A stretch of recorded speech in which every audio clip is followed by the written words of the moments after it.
Hi, my name is Michelle Harches from Printblocks, and in this video I'm going to show you how to use a paper trimmer. The first thing you need to do is pull your arm out to the side of your paper trimmer. Always use your paper trimmer in this orientation.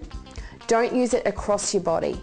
If you're pulling towards yourself or away, it's easier to get a straight cut.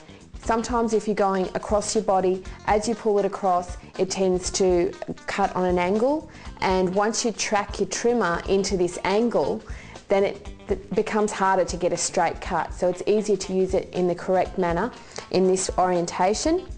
You have your measurements up the top on this arm. So for example, I was wanting to cut my piece of 12 by 12 paper to 10 inches.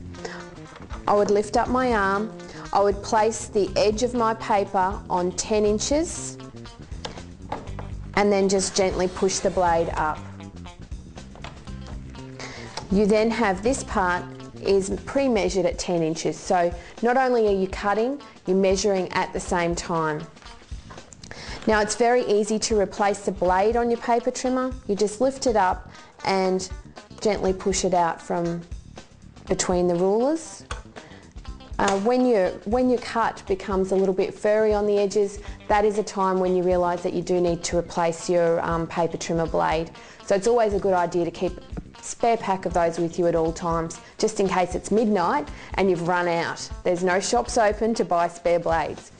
The other thing that I always like to do is I keep this paper trimmer for cutting my paper, my cardstock, my vellum, my basic things. But if you're wanting to cut chipboard or a heavier cardstock, it is always better to have one of the more heavier duty trimmers, like your Making Memories trimmer, or one with a rotary blade that has a bigger depth. Just a tip when you are cutting on your trimmer, make sure you always have the edge of your cardstock up against the edge at the top of your trimmer. Hold your paper with this left hand while you're pushing up with your right hand. I'm Michelle Harches for Scrapbook TV. Happy scrapping.